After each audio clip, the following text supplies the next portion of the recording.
मी ऑफिसमध्ये आहे, यायला उशीर होईल. नवऱ्याचा मेसेज आला आणि त्याच वेळी तो माझ्या समोरच्या टेबलवर दुसऱ्या बाईचा हात धरून बसला होता. मी चपराक मारायला उठले, पण एका अनोळखी माणसाने माझा हात पकडला आणि रात्री असा खेळ पलटला की नवऱ्याला थेट जेलची हवा खावी लागली. माझे नाव रिया. मी पुण्यात स्वतःचे एक यशस्वी इंटेरियर डिझायनिंग ऑफिस चालवते. माझा नवरा अनिकेत एका खाजगी कंपनीत मॅनेजर होता. आमचे लव्ह मॅरेज होते. त्या दिवशी शुक्रवार होता. मी ऑफिसचे काम लवकर संपवून कॅम्प परिसरातील एका शांत कॅफेमध्ये कॉफी पीत बसले होते. संध्याकाळचे 6 वाजले होते. अचानक माझ्या मोबाईलवर अनिकेतचा व्हॉट्सअप मेसेज आला. रिया, आज बोर्ड मीटिंग आहे. मी ऑफिसमध्ये खूप अडकलोय. यायला रात्रीचे 11 वाजतील. तू जेवून घे. मी मेसेज वाचून स्माईल करणार तितक्यात माझी नजर चुकून माझ्या पुढच्या 2 टेबल सोडून बसलेल्या एका कपलकडे गेली आणि माझ्या पायाखालची जमीनच फाटली. माझ्या डोळ्यांवर माझा विश्वासच बसेना. ऑफिसच्या मीटिंगमध्ये अडकलेला माझा नवरा अनिकेत समोरच्या टेबलवर एका अत्यंत मॉडर्न आणि सुंदर बाईचा हात स्वतःच्या हातात घेऊन बसला होता. ते दोघे एकमेकांच्या डोळ्यात बघून हसत होते. माझ्या डोक्यात संतापाची तिडीक गेली. 5 वर्षांच्या प्रेमाचा असा बाजार मांडलेला बघून माझे हात थरथर कापू लागले. मी रागाने माझी पर्स उचलली आणि अनिकेतच्या थोबाडीत मारून तिथेच तमाशा करण्यासाठी खुर्चीवरून उठले. पण अचानक मागून एका अनोळखी माणसाने माझा हात घट्ट पकडला. मी रागाने मागे वळून पाहिले. एक 35-40 वर्षांचा सूट बूट घातलेला अत्यंत रुबाबदार माणूस माझ्या मागे उभा होता. त्याने अत्यंत शांत पण करड्या आवाजात मला म्हटले, घाई करू नकोस रिया. जर तू आता तिथे जाऊन त्याच्या कानाखाली मारलीस तर तो सरळ खोटं बोलेल.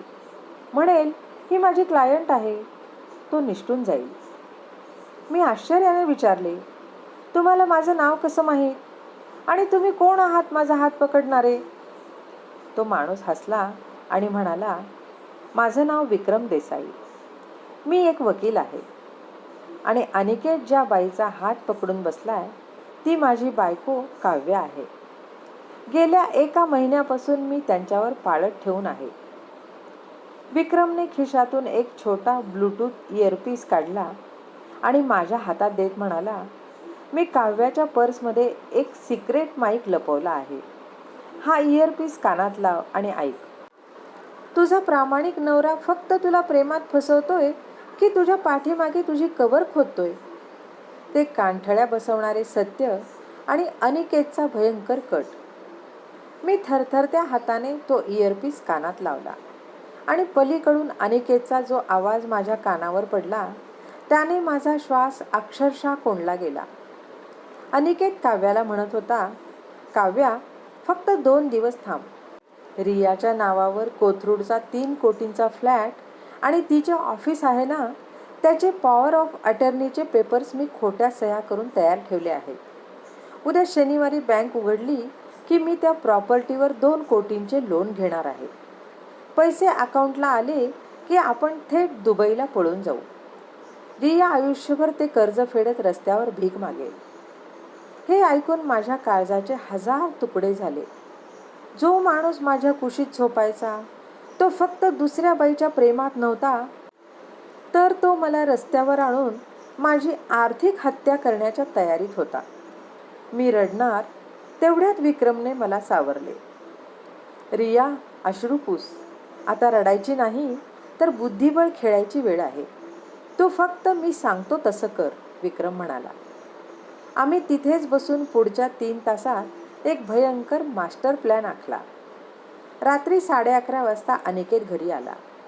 त्याचा चेहरा थकल्यासारखा होता. खूप काम होतं यार रिया, डोकेदुखी झालीये, तो खोटे नाटक करत म्हणाला. मी कोणतीही चिडचिड केली नाही. मी अत्यंत प्रेमाने त्याला जेवण वाढले आणि हसत हसत म्हटले, काही हरकत नाही, तू आराम कर. त्याला जराही संशय आला नाही की उद्या त्याची उलटी गिनती सुरू होणार आहे. शनिवारची सकाळ.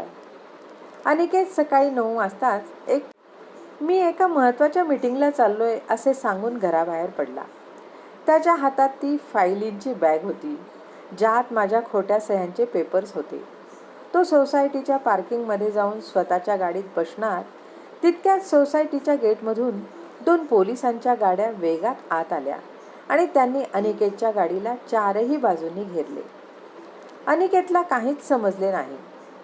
पोलिसांच्या गाडीतून इन्स्पेक्टर साहेब खाली उतरले आणि त्यांच्या मागून विक्रम आणि मी चालत आलो. मला आणि विक्रमला एकत्र बघून अनिकेतच्या चेहऱ्यावरचा रंग पूर्णपणे उडाला. त्याचे पाय लटपटू लागले. मी थेट पुढे गेले आणि अनिकेतच्या गालावर अशी एक सणसणीत चपराक मारली की त्याच्या तोंडातून रक्त आले. मीटिंगला चालला होतास ना? आता पोलीस स्टेशनमध्ये जाऊन मीटिंग कर, मी गरजले. इन्स्पेक्टरने अनिकेतच्या हातातली बॅग हिसकावून घेतली आणि त्यातले पेपर्स बाहेर काढले. अनिकेत, तू रिया मॅडमच्या खोट्या सह्या करून 2 कोटींचे लोन पास करण्याचा प्रयत्न करत होतास ना? पण तुला माहीत नाही, रिया मॅडमने काल रात्रीच ती संपूर्ण 3 कोटींची प्रॉपर्टी कायदेशीररित्या त्यांच्या आईवडिलांच्या नावावर ट्रान्स्फर करून टाकली आहे आणि बँकेच्या मॅनेजरने तुझा हा फ्रॉड आधीच पोलिसांना कळवला होता, इन्स्पेक्टर साहेब कडक आवाजात म्हणाले. विक्रम हसत पुढे आला आणि म्हणाला, आणि हो अनिकेत, तू ज्या काव्यासोबत दुबईला पळून जाण्याची स्वप्ने बघत होतास ना, तिने काल रात्रीच सर्व गुन्हे कबूल केलेत. मी तिच्याकडून घटस्फोटाच्या पेपर्सवर सही घेतली आणि तिला घरातून हाकलून दिले. तुझा दुबईचा प्लॅन आता येरवडा जेलमध्ये पूर्ण होईल. अनिकेत अक्षरशः रस्त्यावर गुडघ्यावर कोसळला. तो ढसाढसा रडत माझे पाय पकडण्याचा प्रयत्न करू लागला. रिया, मला माफ कर. मी चुकीच्या नादाला लागलो होतो. मला जेलमध्ये नका पाठवू. माझं करिअर बर्बाद होईल. मी अत्यंत थंडपणे माझा पाय मागे घेतला आणि एक घटस्फोटाची नोटीस त्याच्या तोंडावर भिरकावली. तू फक्त माझा नवरा नव्हतास, तू एक गुन्हेगार आहेस अनिकेत. तुला वाटलं मी रडत बसेन? मी अनाथ आश्रमात जाणारी किंवा देवळात जाऊन रडणारी बाई नाहीये. मी माझा हक्क आणि माझा आत्मसन्मान खेचून घेणारी बाई आहे. आता आयुष्यभर जेलमध्ये सड. पोलिसांनी अनिकेतच्या हातात बेड्या ठोकल्या आणि त्याला कॉलर पकडून गाडीत कोंबले. मी आणि विक्रम अत्यंत समाधानाने एकमेकांकडे बघून हसलो. एका साध्या कॉफी शॉपमध्ये सुरू झालेला तो कट आज एका गद्दाराला रस्त्यावर भिकारी बनवून संपला होता. रस्त्यावर तमाशा करण्यापेक्षा किंवा रडत बसण्यापेक्षा कायद्याचा आणि बुद्धीचा वापर करून गद्दारांना थेट जेलचा रस्ता दाखवणारी ही कडक कथा तुम्हाला कशी वाटली? रसिक श्रोते हो, ही कथा तुम्हाला आवडली असेल तर लाईक करा, शेअर करा, सबस्क्राईब करा आणि एक गोड कमेंट द्यायला विसरू नका. जय श्रीराम.